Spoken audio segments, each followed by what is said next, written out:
We're currently surrounded by the incredible contraptions that powered the Industrial Revolution. But we've got good news for you. They're no longer powered by coal or gas, but in fact electricity, having cleverly been electrified by a system that seamlessly sits alongside this fascinating history. So we're here in the Museum of Science and Industry in Manchester, and this is the Everything Electric Tech Show. Our 3 free YouTube channels on EVs and clean energy tech are funded by our fun-packed test drive-tastic events in the North, West and Greater London, and our events down under. Next up, Everything Electric heads to Cheltenham and then Twickenham.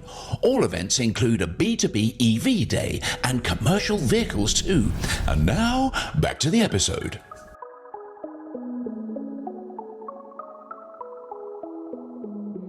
This museum is a veritable cathedral to the steam engine, both for locomotives and also the cotton mills for which Manchester is so famous. And whilst this museum opened in 1983, its history extends far further back than that.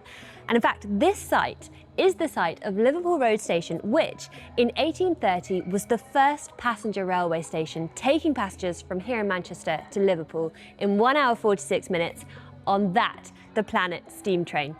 And the really cool thing about this museum is that they actually demo all of these steam engines so the public can come and see exactly how these contraptions work. For decades, those engines were powered by a gas-fired steam boiler. Fast forward to 2021, the power hall was temporarily closed for urgent restoration works, meaning the opportunity arose for the Science and Industry Museum to embark on a groundbreaking decarbonisation programme to improve the building's energy efficiency and lower carbon emissions. But my question is, how can you run them on electricity without destroying what makes them so special? So, 2 questions. 1, what was your role in this project? And 2, what was the initial brief? How did this project actually come about? Okay, so our original role as mechanical electrical engineers in the project were to repair the steam system.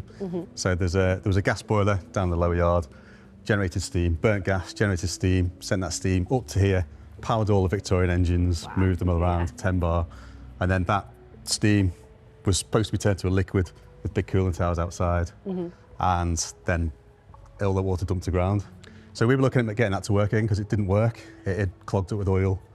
It was tired. It was built in 1985, I think. The boiler didn't work because it was that old. So the first job was to just fix that, make that work. And there must have been a moment where you were like, we don't just need to fix this, we could do something pretty fundamentally different. There was, and it was based on an invite by one of the project managers at the museum. He said, who's a friend of Max Fordham's, said, do you want to come and have a look around as an engineer? I jumped at the chance because he's come in as a child, so it was like, of course. So we came around and we looked around here, and she told me some of the museum's aspirations for the site in general over the next 10, 20 years. We went into the 1830s warehouse down the lower yard, and saw this big 20-metre deep pit of water that powered on the old hydraulic lifts. Yeah. I thought, there's water down there, we could use that for something. That could be used to save energy, whether it's cooling or heat pumps or something like that. And what you actually end up with is something pretty extraordinary over there. It grew arms and legs. It did.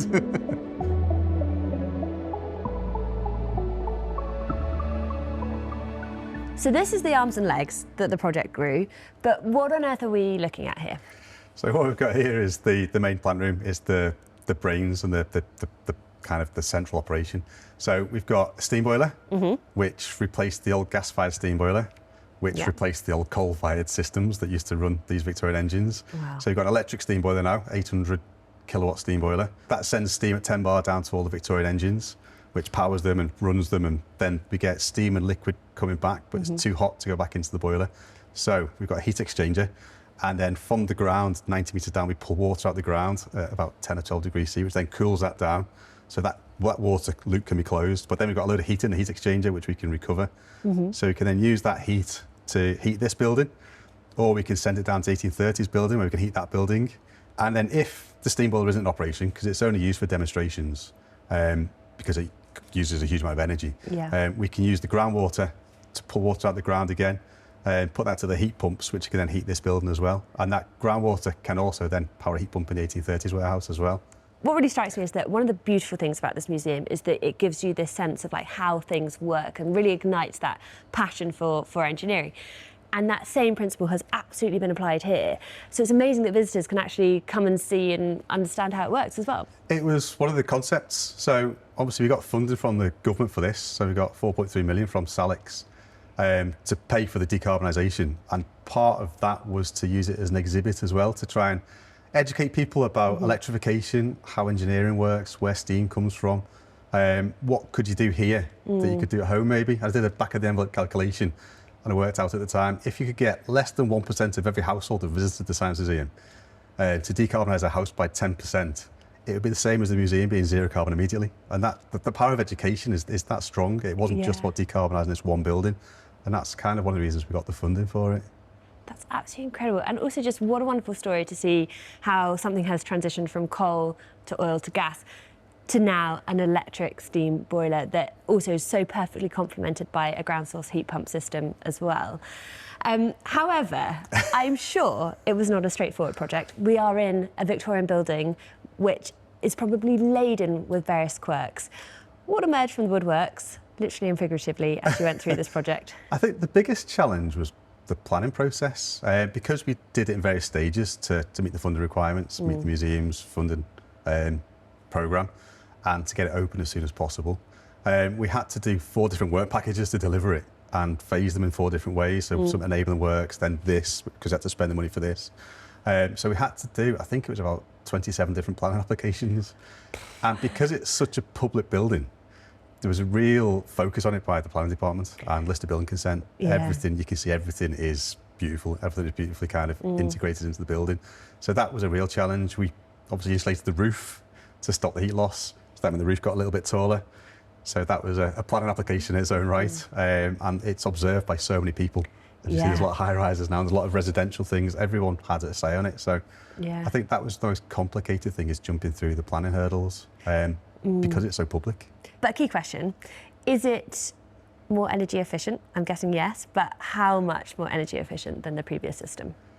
It's more energy efficient in that it's the gas boiler was probably 60% efficient compared to the new electric steam boiler, which is 100% efficient. It's a big giant kettle.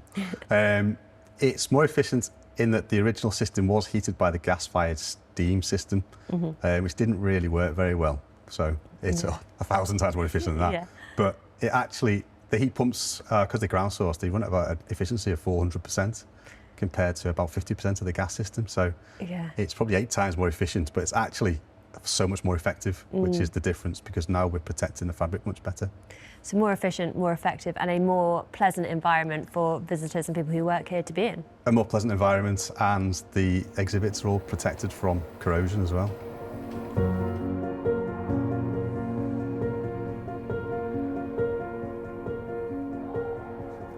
I'm Stephen Hoyle, I'm the Technical Services Manager at the Science and Industry Museum. I'm responsible for all of our on-gallery technical offer, so interactives, AV, and our beautiful historic working machinery. Historic machines certainly don't come with operating manuals or specifications, so there's been an awful lot of trial and error in matching the new system with the old historic machines. So for example, a lot of the design questions that we had in development were around steam loads and oil consumption. We had none of that data whatsoever.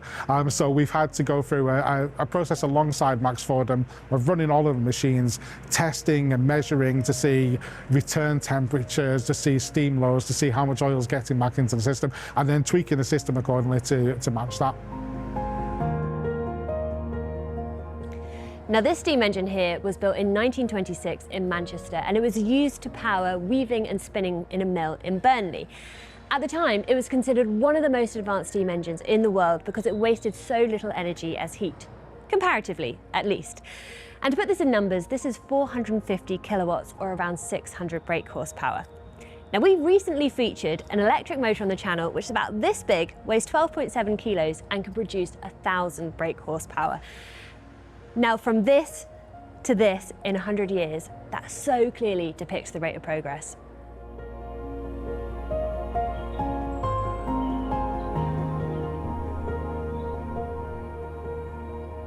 So obviously it's one thing putting in an electrified heating system, but you also want to ensure the building itself is as efficient as it can be so you can maximise that efficiency. In terms of the fabric of the building, what are the other bits and bobs you've done?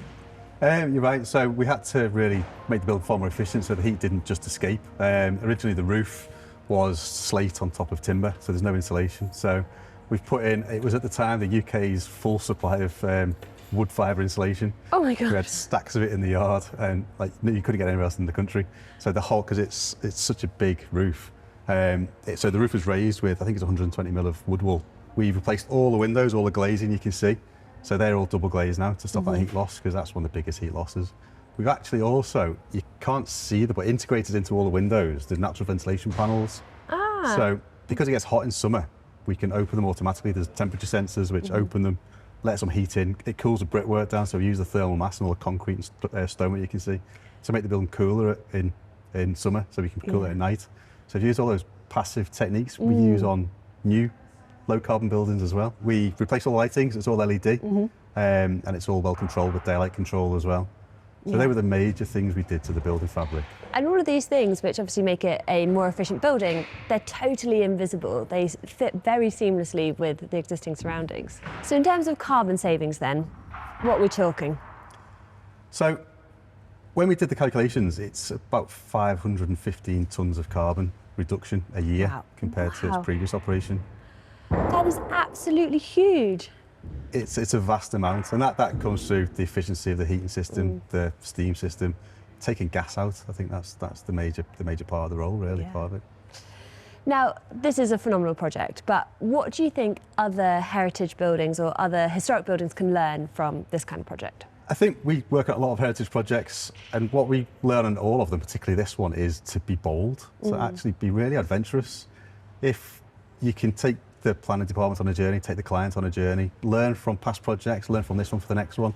You can be bold, you can put heat pumps in all buildings, you can put modern systems and modern technology into all buildings, you can make them comfortable, you can improve the fabric seamlessly and in a really quite attractive way. So you still retain the feel and heritage of the building, but it's actually really quite a modern building now.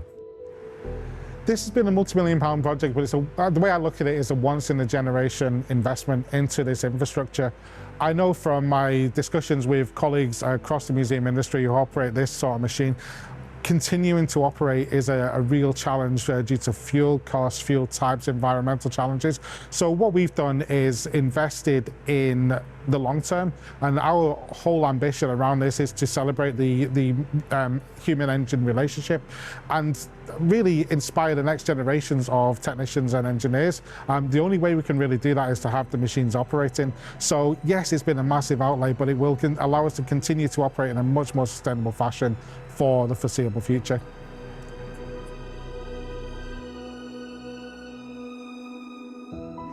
It has been a joy to come here and get a window into the past, and even better to see how it can be taken into the future powered by clean energy in a way that's resilient without taking away from its history. But that is all that we have time for today. As ever, please do like and subscribe, and if you have been, thank you for watching.